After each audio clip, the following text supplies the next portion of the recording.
Welcome back to the Golf Streamer. Our hosts today are Shanna Richardson and Mike McLaughlin. And now, the Golf Streamer, streaming news you can use. Hello, and welcome back to the Golf Streamer. I'm Shanna Richardson. And I'm Mike McLaughlin. And today we have experts joining us for the Scouts BSA program. We have Mr. Scott Berger, the National Chairman for Scouts BSA, and Garfield Murden, who is the National Director of Scouts BSA program. We're very excited to have you guys today. Scott, tell us a little about you. Well, I'm originally from Brooklyn, New York, and I live now in New Jersey. And I am honored to have what I think is the best volunteer position in scouting right now, being able to chair and influence the Scouts BSA program. Wonderful. Garfield, tell us a little bit about you. Well, I too am a product of scouting from Brooklyn, New York, and I love having the opportunity to give back to the program what I got out of it as being a youth member.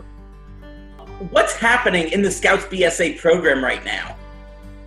Well, what's really exciting is that we can continue this fantastic, the best program for scouts and youth anywhere, even during the craziness that's taking place in the world right now.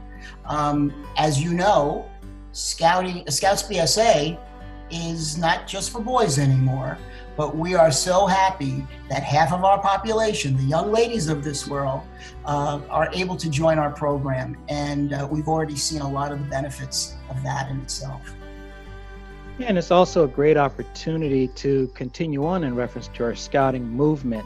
And we've kept the same aims and the methods of scouting. And we're just looking at certain ways to improve those, especially under the circumstances that we're dealing with today. We are all in this together. What can you tell us about how we can scout at home while we stay home and scout? Well, as you know, many councils are putting together virtual programs for their scouts today. Your council is doing a great job with that, and there are many councils throughout the country that are also doing it. So although your stuff is really great, Scouts are welcome to explore everything that's available online to see what they can do to stay engaged, to stay interested. And it's also an opportunity for the Scouts that are exploring things virtually to invite their friends, their family, their siblings to come and see what scouting has to offer as well. I would also like to tag on to that the Scouts BSA committee is also working on ideas that families can do at home, family interaction, focusing on the scouting program, getting experiences, and really bringing the family closer together. That's awesome. It's so important to include the family in activities like this, especially while we're quarantined at home. Could you guys tell us a little bit about the virtual resources that Scouts BSA aged youth and families have to accomplish the program? Sure. I mentioned that there are a lot of councils that have 30-day challenges going on right now. And very soon, the National Council will have one at scouting.org for you to explore as well. But what you should realize is that many of the opportunities that have always existed in our program, you can actually pursue and learn online. So all of those virtual experiences that people are talking about now, well, they're not that new. You could always have gone online and looked at merit badge requirements and videos that might be connected or related to them. Rank requirements can be accomplished while working with your scoutmaster or another adult. It is really an opportunity to concentrate on your scouting, maybe when school isn't taking up so much of your time. And this is also a great opportunity, as we said before. We're having families to actually see what's going on in troop meetings. This is an opportunity for scouts that maybe are too young to be members of Scouts BSA to actually see some of the meetings that are taking place, seeing some of the patrol leaders, seeing patrol leaders interacting with one another, and the scouts having a good time and having fun in the process.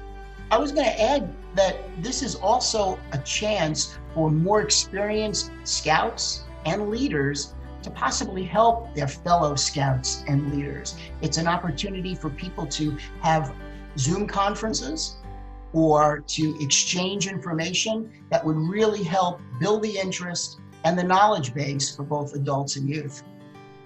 You can also use this as a great opportunity. Say, for instance, you have some of our linked troops and families that the young man and the young lady are involved into their own troops, and they can actually see how their leadership could be improved by watching either their brother or sister run a patrol meeting or run a troop meeting, or just that interacting from an experience to a newbie, so to speak.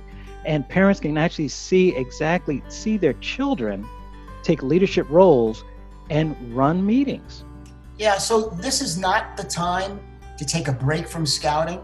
This is a time to explore it a little bit differently, and to remember that those patrol meetings and troop meetings can still and should take place.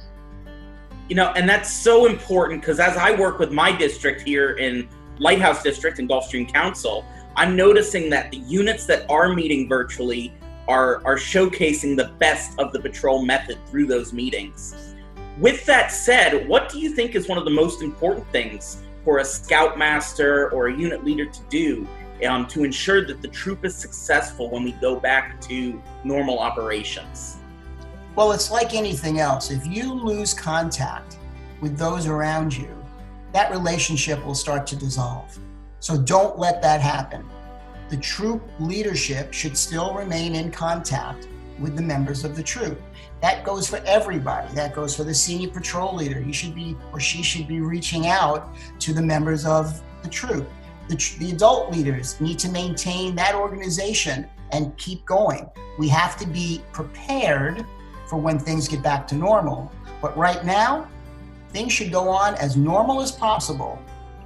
But we know that it's not normal right now. We'll get there though, we will. And if I can add on to that, Patrol Leaders Council should use this opportunity to continue on their planning of their meetings. This is not going to go on forever. So if you continue with the continuity, if you continue with the planning, you continue to look at evaluating what can we do next month, what patrols can be doing, what the troop committee could be doing with the scoutmaster, that interaction, that continuity should continue on taking place. Planning, having meetings, just look at the ways that you might do things a little bit differently. But this is a great opportunity to make sure that the patrol is working together, the Patrol Leaders Council is working together, the scoutmaster and the assistant scoutmasters are giving guidance and leadership to those youth leaders, and also for adult leaders to use this as a training opportunity time, to brush up on training, to interact, to deal with planning. This is a great time to take full advantage of those opportunities and doing it virtually, similar to what we're doing today. What's really important though is to continue on with the process, the scouting process, as best we can. So Scoutmaster conferences, they can certainly still go on. Boards of review, they should certainly still go on.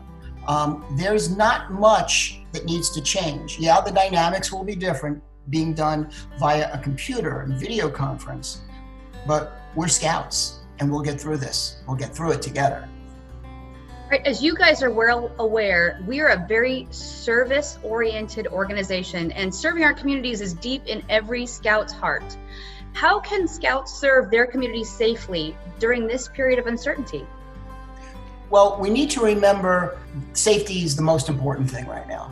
So we can't take any chances that our federal or local governments are insisting that we do. So keeping 6 feet apart and making sure that you wash your hands and things like that. Those are all the things that we need to remember.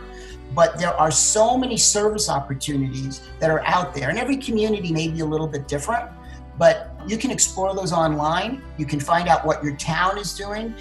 There are many troops right now, young men and young women, learning how to sew face masks.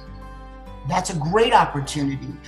There are a lot of things where Scouts are delivering groceries, helping to deliver groceries to the elderly in their community in a safe way. So it depends on your community. Scouts always need to remember that they need parental permission, and it needs to be organized in a safe way by the troop leadership, the adult leadership. I would also add on to that, we put something out in Brian's blog that highlighted some community activities or some things that Scouts can do to help out. But one thing, just to reiterate what Scott stated, it is very important that you know exactly what are the guidelines in your community, in your town, because you don't want you to do some things that would be totally against what it is allowed into your community, into your program. So make sure that you know exactly what is available and what you can do. But simple things, if it means helping out around the house, can be something that could be done. So there's many things. Have that conversation with the Scouts and the family of what are the needs, and see if it could be something as simple as that. You know, as Garfield was speaking about chores around the house, the Family Life Merit Badge is something that sometimes Scouts get a little discouraged with because they have to do those chores around the house. This is the best time. Set those chores down on paper and start pursuing a merit badge. That's just one example. We mentioned being safe in your community and following those guidelines, but for adults, youth protection training is still a must, and youth protection guidelines still need to be followed, even if things are being done virtually. So no one-on-one contact, even when it's via a computer. Always remember to have that 2D leadership. You guys mentioned at the beginning that you both grew up in the scouting program. What do you think encouraged you to join the scouting movement as a youth, and what's driven you to continue serving as adult leaders and professional staff member? I grew up, as I said, in Brooklyn. It was a very urban type of life, and being a scout was not so common. But once you get hooked into scouting, you realize the benefits, even at a very early age. It made me the person who I am today, and it made me want to continue to give back.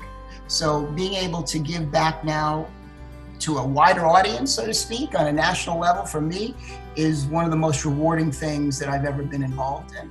And it also gives me the opportunity to meet people such as yourself and to make new friends, because that's really important in scouting.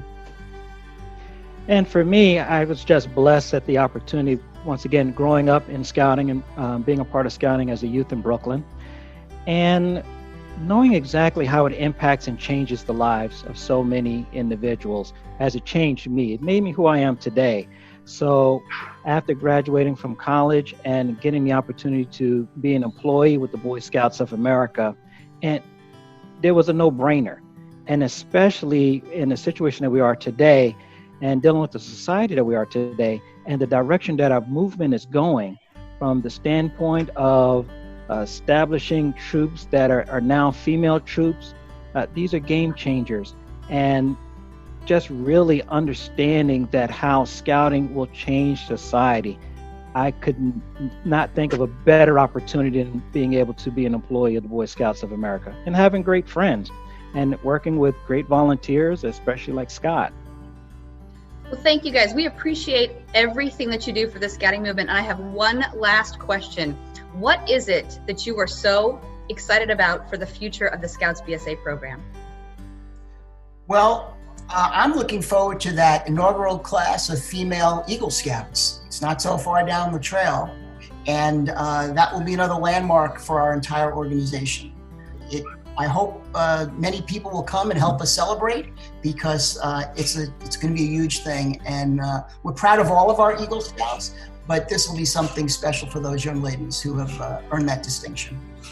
And I'd probably tag onto the same thing as saying the inaugural class of female Eagle Scouts, but our Eagle Scouts in general. We've had a record of continually having more Eagle Scouts in our organization, and just the feeling of being impactful and being involved into the process of making that happen, for me, I think is just one of those uplifting things in my life. And the fact is that we're giving opportunities for so many people to be involved in the scouting period. This is a life-changing organization, and I'm just proud to be a part of it. Well, thank you both again for joining us this afternoon. And thank you everybody for tuning in for another episode of the Gulf Streamer. Stay in, stay safe, and scout on. Thank you for watching another episode of the Gulf Streamer.